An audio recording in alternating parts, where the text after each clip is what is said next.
on. Last night I brought up a conversation that we really wanted to get into was talking about kind of like our mission of this show and kind of the mission we think everyone associated with Black college sports and baseball to have is promoting the product. The best practices and best ways schools can do that because for us guys who are like really passionate about the sport and really passionate about Black colleges in general, we want to see like kids get exposure, schools get more exposure. This happened a little bit on the football side, someone on the basketball side too, but for baseball, it's kind of like been a dearth of exposure and visibility. And so I know when we're looking for information about these teams and these players, sometimes it's hard to come by. And that's a combination of just a lack of resources from schools, other commitments with so many sports going on. You got SIDs who like stretched thin and they really can't update baseball rosters. So I'm throwing this one out to Ralph. So how do you think Black colleges should go about promoting and elevating their baseball programs in the public? Social media is free. That's what the kids are into it. So you That's have to all. reach them more on. You have to go to what the level that they're on. Um, get a student on campus, give him some work study, and let that be his work study job, or make it an internship. If that's a student that wants to get into the industry of being a content creator, give them that opportunity. Let them travel with the team, but also at the same time, let someone be there to monitor what they're doing before they hit scene. Yeah. You know, um, like that's the easiest way I could see it without it being a lot of cost involved. You know, just every once in a while, just show us a quick session from practice, quick player spotlight on Instagram. You know, go live. With a coach and a player, just because this is power right here. Yeah. These kids have this in their hand. It's easy to get to them, and the fans on social media. People might not necessarily be in the towns where they're playing, but the alumni follow the social media accounts. So I think that's the easiest way to do it. Have the game updates. Bethune does a good job of that. FAMU does a good job. I know Southern did a good job over the weekend, but they tonight the game they're having is behind the paywall. So even that's good, because that brings funding in, and that's another thing right there. Broadcasting the games on streaming services. Yeah. Just broadcasting through YouTube. It's a lot of different ways, to do it, to try to make it as cost, to keep the cost down. Yeah. Yeah, I totally agree. They need to start using these kids. I know they're doing it aggressively at Jackson State, but start using these kids, these content creators. Allow them, give them internships, even if they're not even a communication major. It may be something that they just interested in. Start pulling these kids because these kids going to this one device. This is a computer in their hand. I wish we had it when we was playing, but it's they always got access to it. Oh, you said no. They always got access to it. You always got access to them. You just gotta make the content and make it available for them. This is the now generation. So whatever they want to desire, they can go to it right now in the palm of their hand. So we gotta pull them in, and in order to do that, you gotta advertise the product. You gotta advertise HBCU baseball because it's so electric. We you see the highlights on ESPN. Ain't no reason, ain't no HBCU highlights on ESPN.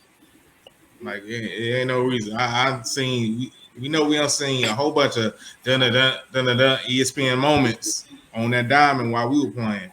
And so just and the only way you can even get on that, you gotta record the content.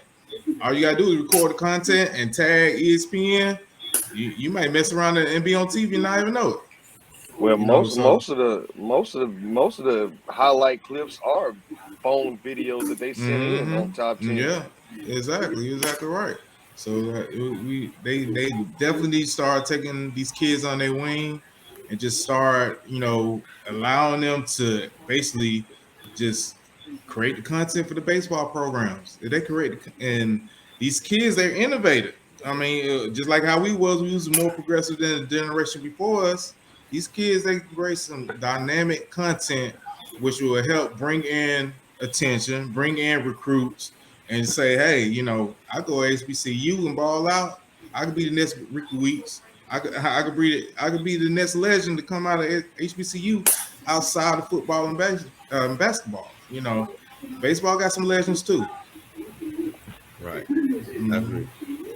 I'm wondering, while you're talking about like schools need to do more promoting their product, but I'm thinking about how much is a desire like actually there for them to do that. You're right. I mean, we know that baseball is a non-revenue sport. It does not pay the bills in a lot of schools. Schools allow football and basketball to do that, particularly basketball when you factor in the tournament to pay their bills. And baseball and softball and sports like that kind of play second fiddle. So how can we, or how can I guess schools value the baseball program in the same way or similarly that they do like the revenue generating sports? Man, I say it's an opportunity to advertise our culture. Cause you gotta think about it. That's what Dion pitching. That's what all these other HBCUs pitching to these kids now. Is that you ain't got to change your culture to go to our program. This is the culture. You go be respected. Do you want to go somewhere where you'll be a token or you be treated as a king? You all everybody be all on one level. But it's and I really think the more you advertise, the higher the enrollment goes up.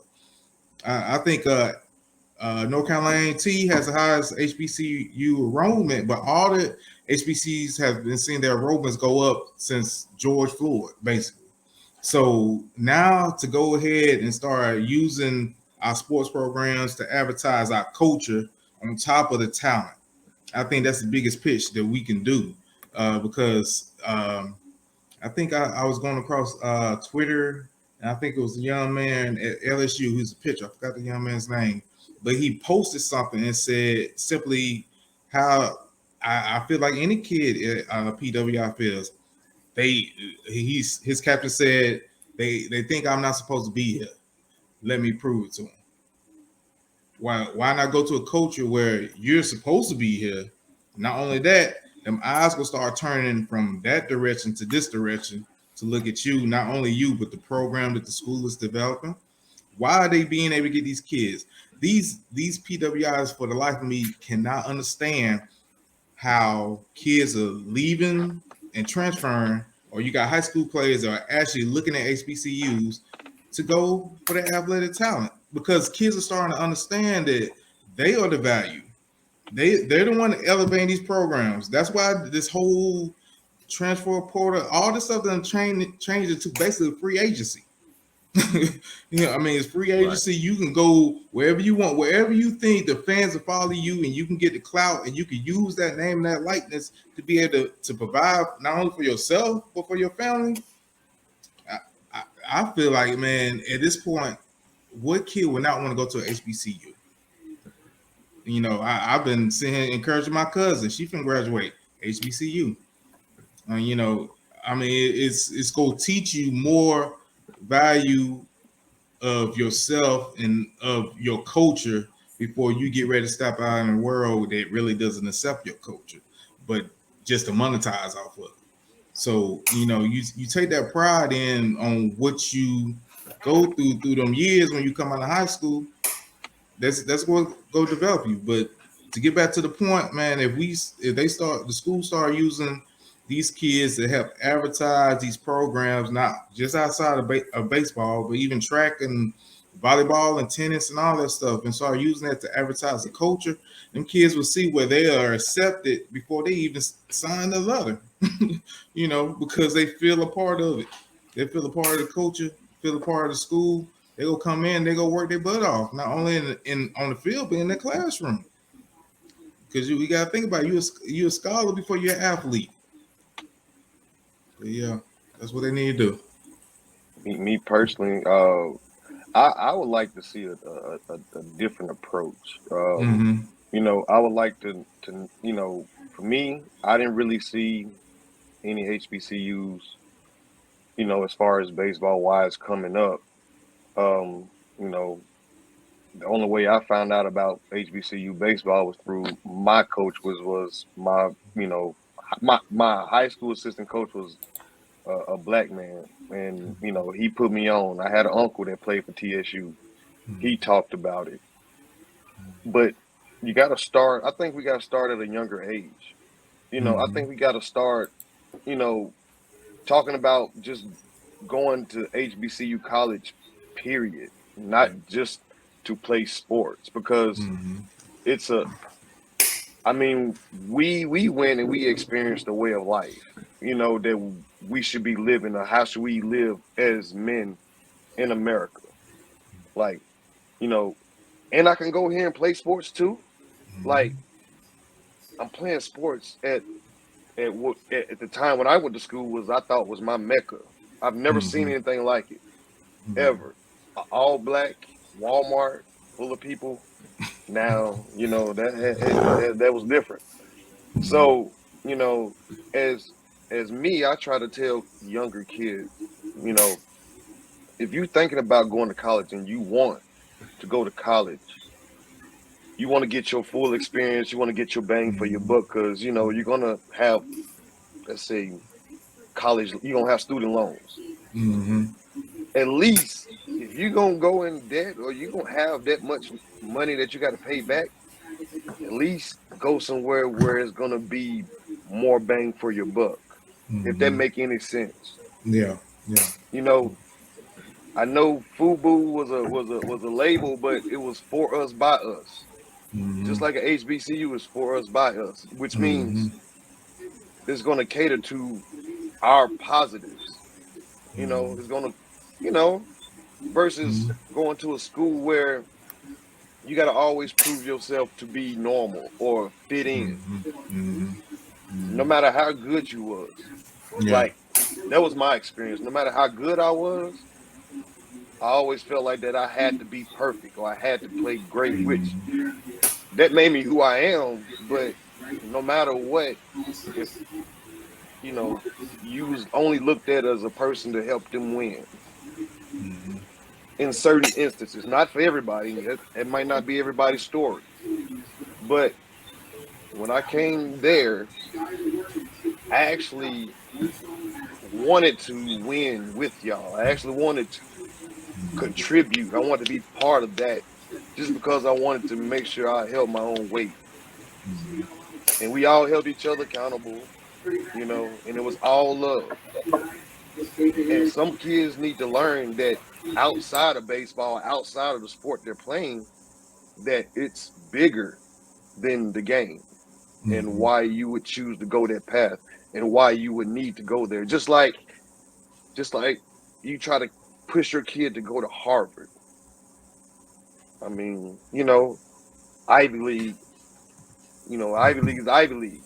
But to us, HBCU is like Ivy League to us. And it should be pushed that way. You know, Right. we can offer something nobody else can. So why not it be looked at as a Harvard or a Yale for us?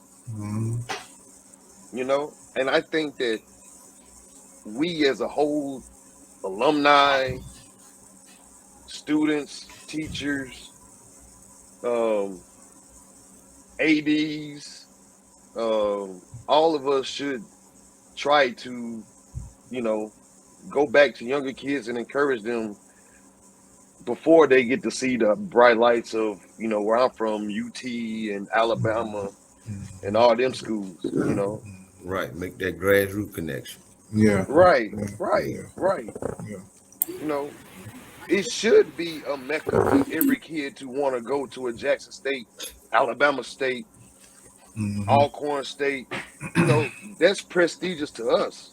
Who Mm-hmm. cares what y'all think on the outside? This is Mm-hmm. built for us to help us be the best we can be. You know what I mean? So Yeah. Yeah, I mean, like That's just my we've take on seen, it. yeah, like and we've seen in the last couple of years, particularly as it relates to the mainstream media, sports leagues like NBA, NFL, Major League Baseball. They're leading the charge in a lot of ways to expose the nation to HBCUs. We talked about the Underdog Classic, something backed by Major League Baseball. The NBA All-Star Weekend featured a couple of HBCU schools. The NFL backed the HBCU Legacy Bowl.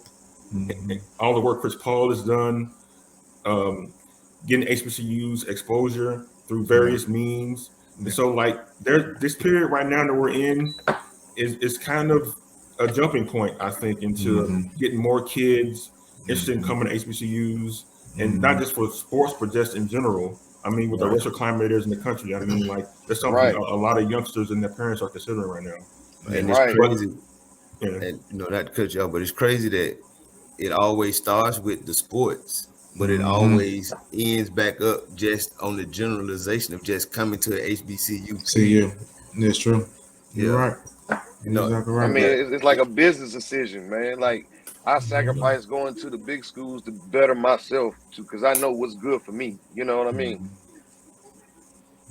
Sometimes it's good not to go through all the stuff that you go through when you got to be the only one in the classroom.